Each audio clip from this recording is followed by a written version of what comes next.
Bharat Ratna doctor Bhimrao Ambedkar ಅವರಿಗೆ ಕೋಟಿ ಕೋಟಿ ನಮನ. ಇವರ ಜೀವನವನ್ನು ಆಧರಿಸಿ ಈ ಧಾರಾವಾಹಿಯನ್ನು ನಿರ್ಮಿಸಲಾಗಿದೆ. ರಾಷ್ಟ್ರಕ್ಕೆ, ರಾಷ್ಟ್ರದ ಜನರಿಗೆ ಅಂಬೇಡ್ಕರರ ಕೊಡುಗೆ ಅಪಾರ. ಹಲವಾರು ಅಧಿಕೃತ ಪುಸ್ತಕಗಳನ್ನು ಆಧರಿಸಿ ಈ ಕಥೆಯನ್ನು ತಮ್ಮ ಮುಂದೆ ಇಡಲಾಗಿದೆ. ಈ ಧಾರಾವಾಹಿಯನ್ನು ವಾಹಿನಿಯು ನಿಷ್ಠೆಯಿಂದ ನಿರ್ಮಿಸಿದ್ದು, ಬಾಬಾ ಸಾಹೇಬರ ಜೀವನ ಮತ್ತು ಸವೆಸಿದ ಹಾದಿ ಪ್ರತಿಯೊಬ್ಬರಿಗೂ ಸ್ಫೂರ್ತಿ ನೀಡುತ್ತದೆ ಎಂಬುದನ್ನು ವಾಹಿನಿಯು ಬಲವಾಗಿ ನಂಬಿದೆ. ನೀವು ಹೊರಡ್ತಿದ್ದೀರಾ ಅಂದ್ರೆ ನಾನು ಮಾತು ಕೊಡ್ತಿದ್ದೀನಿ. ನೀವು ಕೊಟ್ಟಿರೋ ಈ ಜವಾಬ್ದಾರಿನ ನಾನು ಖಂಡಿತ ನಿಭಾಯಿಸ್ತೀನಿ. ಅದೆಷ್ಟೇ ಕಷ್ಟ ಆಗ್ಲಿ. ಬೇಡ ರಮ್ಮ, ನಿನ್ನ ಪ್ರಾಣ ಒತ್ತೆ ಇಟ್ಟು ನೀನೇನು ಮಾಡೋ ಹಾಗಿಲ್ಲ. ಅದಕ್ಕೆ ಹೇಳ್ತಿದ್ದೀನಿ, ಜವಾಬ್ದಾರಿ ನಿನ್ನ ಜೀವಕ್ಕೆ ಕುತ್ತು ತರಬಾರ್ದು.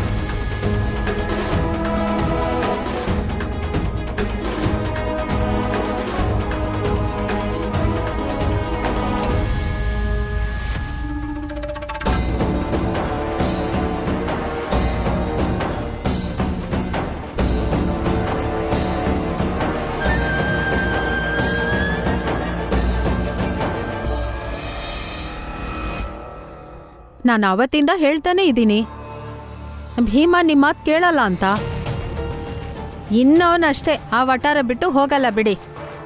ನೀವಿಲ್ದೆ ನಿಮ್ಮ ತಂಗಿನ, ಅವನ ಹೆಂಡ್ತಿನ ಮತ್ತೆ ವಟಾರದಲ್ಲಿರೋರ ಜವಾಬ್ದಾರಿ ನಿಭಾಯಿಸೋ ಶಕ್ತಿ ಅವನಿಗೆಲ್ಲಿದೆ?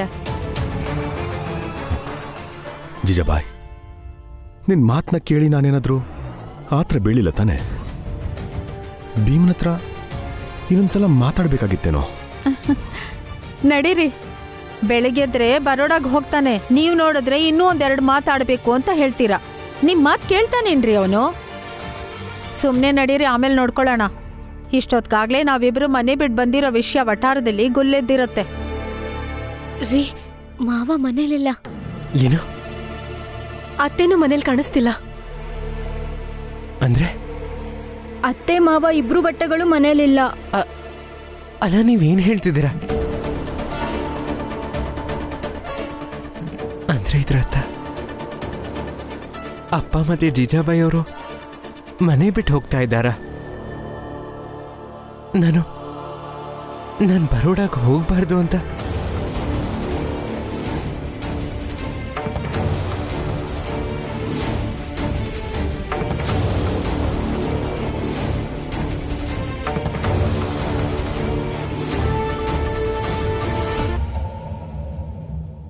ನನಗನ್ನಿಸ್ತಿದೆ ನಾವೇ ಅಪ್ಪನ ಹುಡುಕ್ಬೇಕು ಅಂತ.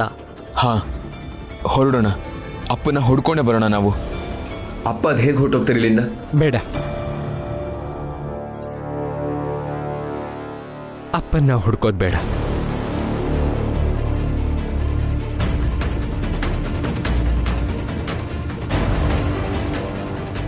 ಅಪ್ಪ ತಗೊಳ್ತಿದ್ದ ಔಷಧಿಗಳ ನೆನೆಗೆ ಮುಗಿದೋಯ್ತಲ್ವಾ? ಮುಗ್ದು ಹೋಗಿದೆ. ಹಾಗಾದ್ರೆ ಅವರು ನಾವು ಹುಡ್ಕೋದ್ ಬೇಕಾಗಿಲ್ಲ. ಭೀಮಾ, ಏನ್ ಹೇಳ್ತಾ ಇದೀಯ ನೀನು? ಔಷಧಿ ಪಥ್ಯ ಎಲ್ಲ ಮುಗೀತು ಅಂದ್ ಮಾತ್ರಕ್ಕೆ ರಾಮ್ಜಿನ ಹುಡ್ಕೋದ್ ಬೇಡ್ವಾ? ಅತ್ತೆ, ಒಂದ್ ಪಕ್ಷ ಯಾರಾದ್ರೂ ಕಳೆದು ಹೋಗಿದ್ರೆ ಅವ್ರನ್ನ ಹುಡುಕ್ಬೋದು. ಆದ್ರೆ ಅಪ್ಪ ಮನೆ ಬಿಟ್ಟು ಹೋಗಿದ್ದಾರೆ, ಅದು ಖುದ್ದಾಗಿ. ಆದ್ರಿಂದ ಈಗ ಅವರೇ ವಾಪಸ್ ಬರಬೇಕು. ಮತ್ತವ್ರ ಮಗ ವಡೋದರಕ್ಕೆ ಹೋಗೋದನ್ನ ನೋಡ್ಬೇಕು.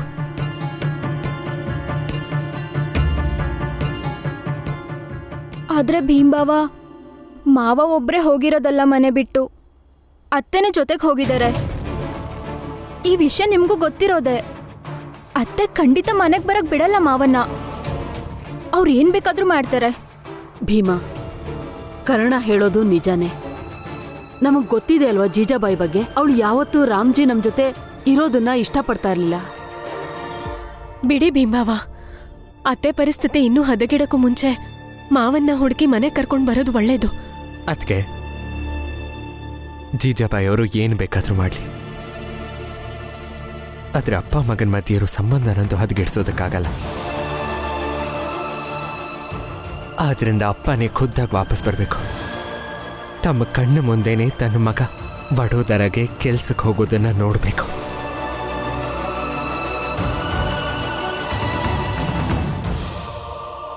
ನೀವೆಲ್ಲ ಚಿಂತಿಸಬೇಡಿ.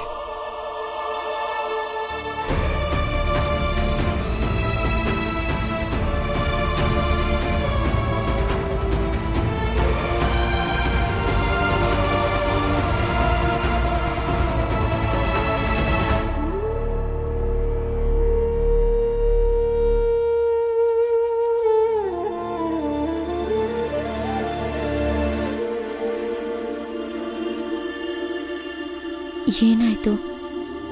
ನೀವು ಇಲ್ಲಿಗೆ ಬಂದಿದ್ದೀರಾ? ನೋಡಿ, ಮಾವನ್ನ ಹುಡುಕ್ಲೇಬೇಕಲ್ವಾ? ಅವ್ರು ತಪ್ಪಿಸ್ಕೊಂಡಿರ್ಲಿ ಇಲ್ಲ ಖುದ್ದಾಗ್ ಹೋಗಿರ್ಲಿ, ಅವ್ರನ್ನ ಹೀಗೆ ಮನೆಯಿಂದ ದೂರ ಇಡಬಾರ್ದು. ನಡೀರಿ, ಮಾವನ್ ಕರ್ಕೊಂಡ್ ಬರೋಣ. ಬೇಡ, ಅವ್ರು ಬೇಕು ಅಂತಾನೆ ಹೋಗಿರೋದು ಅಂತ ನನಗೆ ಚೆನ್ನಾಗಿ ಗೊತ್ತು. ಹೋದ್ರೆ ಎಲ್ಲಿಗೆ ಹೋಗಿರ್ತಾರೆ? ನಮ್ಮ ಕಣ್ಣಿಗೆ ಯಾವತ್ತೂ ಬೀಳ್ದೇನೋ ಅಂತ ಜಾಗ ಹುಡುಕಿ ಅಲ್ಲಿಗೆ ಹೋಗಿರ್ತಾರೆ. ಅವ್ರು ಹೇಗೆ ಯೋಚಿಸ್ತಿದ್ದಾರೆ ಅಂತ ನನಗೆ ಚೆನ್ನಾಗಿ ಗೊತ್ತು ರಮ್ಮ. ಅವ್ರು ಈ ಥರ ಮನೆ ಬಿಟ್ಟು ಹೋದ್ರೆ ಮನೆ ಜವಾಬ್ದಾರಿನೆಲ್ಲ ನಾನು ತಗೋತೀನಿ ಅನ್ನೋ ಭ್ರಮೆ. ಬರೋಡಕ್ಕೆ ಹೋಗದೆ ಇಲ್ಲೇ ಇರ್ತೀನಿ ಅಂತ. ಆದರೆ ಅದೆಲ್ಲ ಅವ್ರ ಭ್ರಮೆ. ಪರಿಸ್ಥಿತಿಗೆ ಯಾವ್ದು ಸರಿ ಇದೆ ಅನ್ಸುತ್ತೋ ನಾನು ಅದನ್ನು ಮಾತ್ರ ಹೀಗೆ ಮಾಡೋದು. ನಾವು ತುಂಬ ದೂರ ಹೋಗೋದು ಬೇಡ. ನೋಡೋಣ ನಾಳೆ ಭೀಮಾ ಏನು ನಿರ್ಧಾರ ತಗೊಳ್ತಾನೆ ಅಂತ. ಒಡೋದರಾಗಿ ಹೋಗ್ತಾನೋ ಇಲ್ವೋ ಅಂತ ನೋಡೋಣ.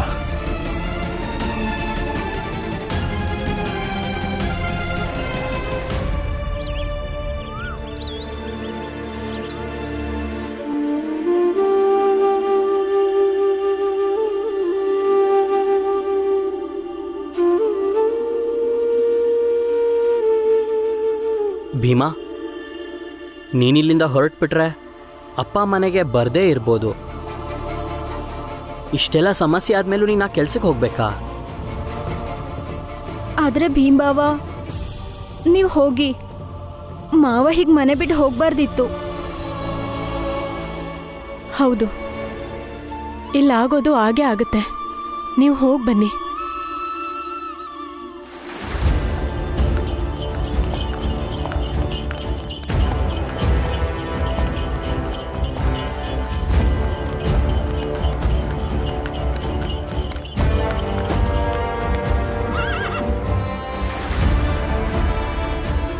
ಕಾರ್ಯದರ್ಶಿಗಳೇ, ಹೇಳಿ ಸರ್. ಹೋಗಿ ಭೀಮರಾವ್ನ ಕರ್ಕೊಂಡು ಬನ್ನಿ. ಆಗಲಿ, ಹೋಗಿ.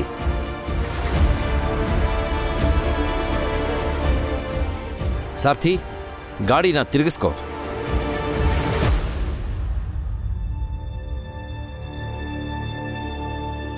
ಭೀಮರಾವ್,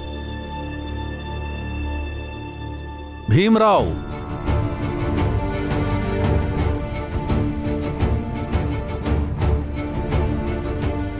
ಭೀಮರಾವ್ ಬಾರಪ್ಪ ಹೊರಗೆ.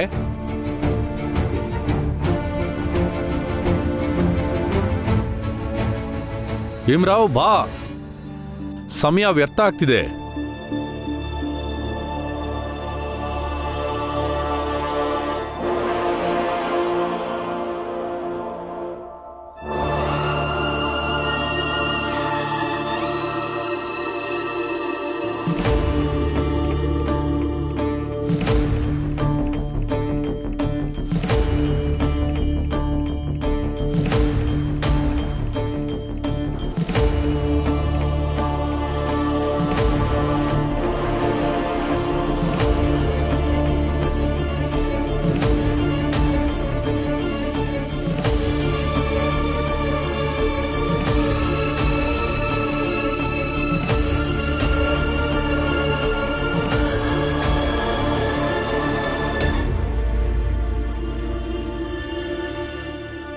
ರಾಮ್ಜಿ ಕೋಪ ಮಾಡ್ಕೊಂಡು ಮನೆ ಬಿಟ್ಟು ಹೋಗಿದ್ದಾನೆ. ರಾಮ್ಜಿಗೆ ಭೀಮರಾವ್ ಮಹಾರಾಜರ ಹತ್ರ ಕೆಲಸ ಮಾಡೋದು ಇಷ್ಟ ಇಲ್ಲ. ನನ್ಗೆ ಯಾಕೋ ಭೀಮರಾವ್ ಹೋಗ್ತಾನೆ ಅಂತ ಅನಿಸ್ತಿಲ್ಲ. ಹೋಗ್ತಾನೆ.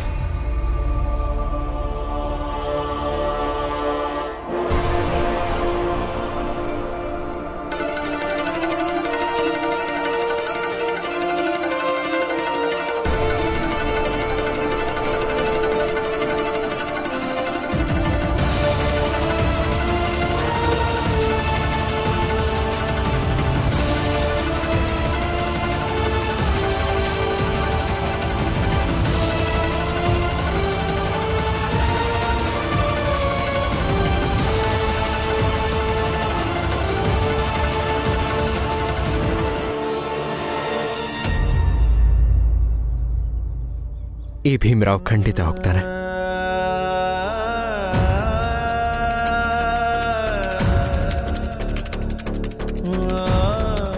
ಬನ್ನಿ, ಬಾ.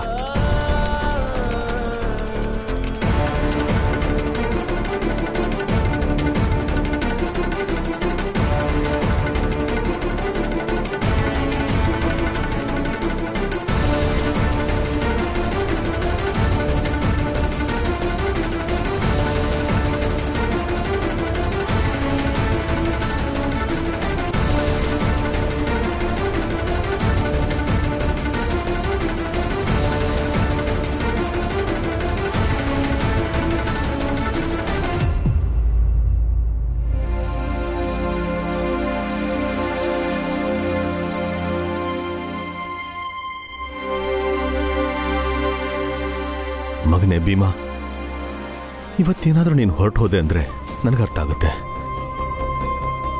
ಜನರಿಗೋಸ್ಕರ ಸೇವೆ, ಇದೇ ಜನರಿಗೋಸ್ಕರ ನೀನು ಮಾಡಿರೋ ಹೋರಾಟ ಕಾರ್ಯನ ಮನೆ ಜವಾಬ್ದಾರಿಯಿಂದ ನಿನ್ನ ಮರೆಸಿದೆ ಅಂತ ಭಾವಿಸ್ತೀನಿ. ಏನ್ ಯೋಚಿಸ್ತಿದ್ಯಾ? ಕೂತ್ಕೋ ಬಾ, ತಡ ಆಗ್ತಿದೆ.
ಏನಾಯ್ತು ಭೀಮರಾವ್? ಕ್ಷಮೆ ಇರಲಿ ಸರ್, ಆದರೆ ಈ ಹೊತ್ತಲ್ಲಿ ನನಗೆ ನಿಮ್ಮ ಜೊತೆ ಬರೋದಕ್ಕೆ ಸಾಧ್ಯ ಇಲ್ಲ. ನನಗೆ ಇನ್ನೊಂದು ಸ್ವಲ್ಪ ಸಮಯ ಕೊಡಿ. ನಮ್ಮ ತಂದೆ ಈಗ ಮನೇಲಿಲ್ಲ. ಅವ್ರು ಬರೋದಕ್ಕಿಂತ ಮುಂಚೆ ಅಕಸ್ಮಾತ್ ನಾನು ನಿಮ್ಮ ಜೊತೆ ಬಂದ್ಬಿಟ್ರೆ ನನ್ನ ತಂದೆನ ನೋಡ್ಕೊಳ್ಳೋವಂಥ ಜವಾಬ್ದಾರಿಯಿಂದ ನಾನು ವಿಮುಖನಾಗ್ತೀನಿ. ಒಬ್ಬ ಮಗನಾಗಿ ಸೋತು ಹೋಗ್ತೀನಿ ಸರ್. ಈ ಅಪರಾಧಿ ಭಾವನೆಯಿಂದ ನೀವೇ ನನ್ನ ಕಾಪಾಡಬೇಕು.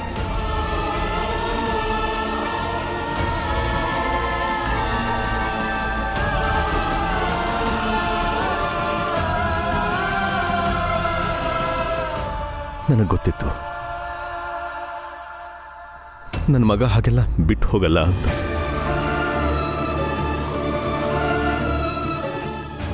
ಮಗನೇ ಭೀಮಾ, ನಾನು ನಿನ್ನ ಮತ್ತೆ ನೋಡ್ತೀನೋ ಇಲ್ವೋ,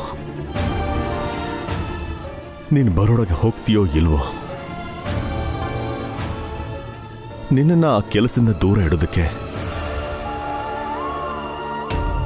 ನಾನು ನಿನ್ನಿಂದ ದೂರ ಇರಲೇಬೇಕಾಗತ್ತೆ. ಇರ್ತೀನಿ. ಅಕಸ್ಮಾತ್ ನಿಮ್ಮ ತಂದೆ ಏನಾದರೂ ವಾಪಸ್ ಮನೆಗೆ ಬರದೇ ಇದ್ರೆ ನೀನು ವಡೋದ್ರಾಗ ಬರೋದೇ ಇಲ್ವಾ? ಇಲ್ಲ, ಹಾಗೆಲ್ಲ ಆಗಲ್ಲ. ಅಪ್ಪ ಬಂದೇ ಬರ್ತಾರೆ. ಅಪ್ಪ ಆದಷ್ಟು ಬೇಗ ಬರ್ತಾರೆ. ಮತ್ತೆ ನಾನು ಅಪ್ಪನ ಸಮ್ಮುಖದಲ್ಲೇ ನಿಮ್ಮ ಜೊತೆ ಬರ್ತೀನಿ. ದಯವಿಟ್ಟು ಕ್ಷಮಿಸ್ಬಿಡಿ ಸರ್.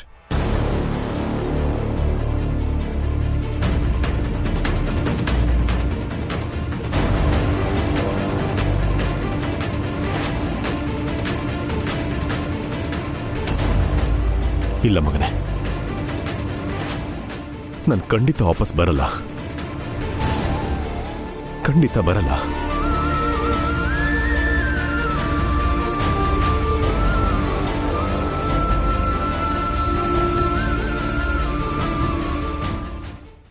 ಅತ್ಯದ್ಭುತ. ರಾಮ್ಜಿ ಎಂತ ದಾರಿ ಹುಡ್ಕೊಂಡ್ಬಿಟ್ಟಿದ್ದಾನೆ. ಭೀಮ್ರಾವ್ನ ಬರೋಡಾಗ ಹೋಗ್ದಿರೋ ತರ ತಡೆಯೋಕೆ ತಾನೇ ಮನೆ ಬಿಟ್ಟು ಹೋಗಿದ್ದಾನೆ. ಹಾ, ಈಗ ಆ ಭೀಮ್ರಾವ್ ಯಾವಾಗ್ಲೂ ಇಲ್ಲೇ ಬಿದ್ದಿರ್ಬೇಕು. ನಮಗೂ ಅದೇ ತಾನೇ ಬೇಕಾಗಿದ್ದು. ಅಪ್ಪ, ಅಣ್ಣ, ನಾವು ಈ ರಾಮ್ಜಿ ಬಲಿದಾನನ ಇನ್ನೂ ಹೆಚ್ಚಿಸ್ಬೋದಾ? ಅಂದ್ರೆ ಇಲ್ಲಿ ನೋಡಿ ಅಪ್ಪ, ಖಂಡಿತ ರಾಮ್ಜಿ ಇಲ್ಲೇ ಎಲ್ಲೋ ಅಲಿತಾ ಇರ್ತಾನೆ. ಭೀಮ್ರಾವ್ ಹೋದ್ನೋ ಇಲ್ವೋ ಅಂತ ಅವನೇ ಖುದ್ದಾಗಿ ನೋಡ್ಬೇಕಂತಿರ್ತಾನೆ. ನೆನ್ಪಿದ್ಯಾಪ, ಅವತ್ತು ನೀವೇ ಕತ್ತಿನ ಇಳಿಸಿದ್ರಿ. ಆದ್ರೆ ಇವತ್ತು ನಾವೆಲ್ಲ ಸೇರಿ ಆ ರಾಮ್ಜಿ ಎಲ್ಲಿದ್ರು ಹುಡುಕಿ ಮುಗಿಸ್ಬಿಡೋಣ. ಆಮೇಲೆ ಸುದ್ದಿ ಹಬ್ಸಿದ್ರಾಯ್ತು, ಆ ಭೀಮ್ರಾವ್ ಹೊರಗೆಲ್ಲೂ ಹೋಗ್ಬಾರ್ದು ಅಂತ ರಾಮ್ಜಿನೇ ಆತ್ಮಹತ್ಯೆ ಮಾಡ್ಕೊಂಡಿದ್ದಾನೆ ಅಂತ ಹಬ್ಬಿಸ್ಬಿಡೋಣ. ಆಗ ಅವನಪ್ಪ ರಾಮ್ಜಿ ಸಾವಿನ ಸಂಪೂರ್ಣ ಅಪರಾಧ ಆ ಭೀಮ್ರಾವ್ ಮೇಲ್ ಬರುತ್ತೆ. ಚೆನ್ನಾಗಿದೆ. ಸಭಾಷ್ ನನ್ನ ಮಗನೇ. ಅರೆ, ಇವತ್ತು ಎಷ್ಟೋ ದಿನಗಳ ನಂತರ ಒಂದು ಒಳ್ಳೆ ಉಪಾಯ ಹೇಳಿದ್ಯಾ. ಶಬಾಷ್. ಈಗ ನೀವಿಬ್ರು ಹೋಗಿ ಆ ರಾಮ್ಜಿನ ಹೇಗ್ ಕೊಲ್ಬೇಕು ಅಂದ್ರೆ ನೋಡ್ದವ್ರಿಗೆಲ್ರೂ ಅನ್ಸ್ಬೇಕು, ಪಾಪ ರಾಮ್ಜಿ ಆತ್ಮಹತ್ಯೆ ಮಾಡ್ಕೊಂಡ್ಬಿಟ್ಟ ಅಂತ. ಭೀಮ್ರಾವ್, ನಿಮ್ಮಪ್ಪನ ಸಾವುಗೆ ನೀನ್ ತಿಥಿ ಮಾಡೋದಿಕ್ಕೆ ತಯಾರಾಗಿರು. ಬಾಲಣ್ಣ, ಆನಂದಣ್ಣ, ನೀವಿಬ್ರು ಮೇಘನಾಥ್ ಅವ್ರ ಮನೆ ಹತ್ರ ಹೋಗೋದು ಒಳ್ಳೇದು ಅಂತ ಅನ್ನಿಸ್ತಾ ಇದೆ ನಂಗೆ. ಅಪ್ಪ ಮಕ್ಕಳ ಮೇಲೆ ಒಂದು ಕಣ್ಣಿಟ್ಟಿರಿ ನೀವಿಬ್ರು. ಈ ಪರಿಸ್ಥಿತಿನ ಉಪಯೋಗಿಸ್ಕೊಂಡು ಅವರು ಅಪ್ಪನಿಗೆ ತೊಂದರೆ ಕೊಡೋದಕ್ಕೆ ಸಿದ್ಧರಾಗ್ತಾರೆ. ಮಾವಂಗ್ ಕಷ್ಟ ಕೊಟ್ರೆ ಅವ್ರಿಗೇನ್ ಲಾಭ?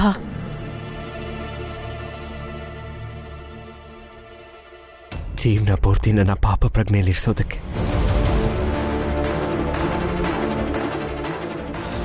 ನೀವಿಬ್ರು ಆದಷ್ಟು ಬೇಗ ಅಲ್ಲಿಗೆ ಹೋಗಿ. ಆದ್ರೆ ನೀವ್ಯಾಕೆ ಹೋಗ್ತಿಲ್ಲ? ನೀವು ಹೋಗಿ. ಇಲ್ಲ, ನನಗೊಂದು ಬೇರೆ ಕೆಲಸ ಇದೆ.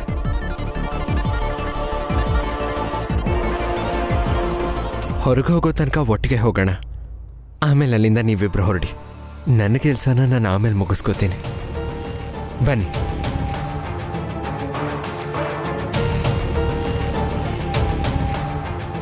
ಆದ್ರೆ ಭೀಮ್ಬಾವ ಏನ್ ಮಾಡಕ್ ಹೊರಟಿದ್ದಾರೆ? ಗೊತ್ತಿಲ್ಲ. ಅವ್ರು ಮಾಡಿ ಮುಗಿಸೋ ತನಕ ನಮ್ಗೇನು ಗೊತ್ತಾಗೋದೇ ಇಲ್ಲ ಅವ್ರೇನ್ ಮಾಡ್ತಾರೆ ಅಂತ.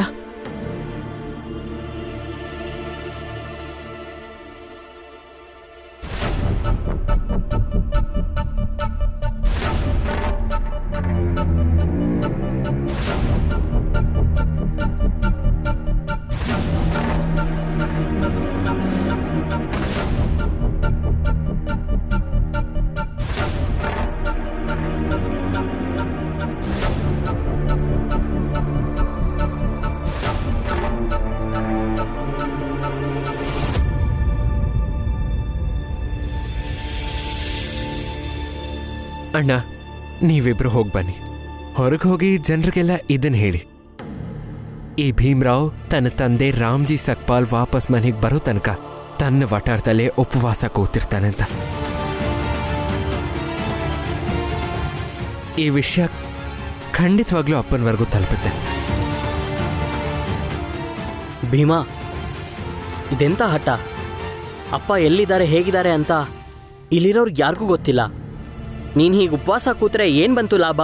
ಹಾ, ಇದೆಂತ ಹಠ? ಹೀಗೆ ಉಪವಾಸ ಕೂರ್ತೀರಾ? ಹಠ ಅಲ್ಲ ರಮ್ಮ, ಇದು ಅಪ್ಪನ ಮನೆಗೆ ವಾಪಸ್ ಕರೆಯೋದಕ್ಕೆ ಒಂದು ದಾರಿ. ಇದು ನನ್ನಿಂದ ತಾನೇ ಅವ್ರ ಮನೆ ಬಿಟ್ಟು ಹೋಗಿದ್ದು. ಹಾಗಿದ್ರೆ ನನ್ನಿಂದಾನೇ ಅವ್ರು ಇಲ್ಲಿಗೆ ವಾಪಸ್ ಬರಬೇಕು. ಬಾಲಣ್ಣ, ನೀವೇನು ಚಿಂತಿಸ್ಬೇಡಿ, ನೀವು ಹೊರಡಿ.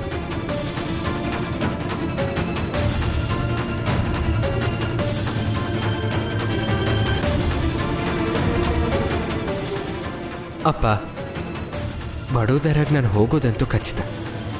ನಿಮ್ಮ ಕಣ್ಣ ಮುಂದೆನೇ ನಾನು ಹೋಗ್ತೀನಿ.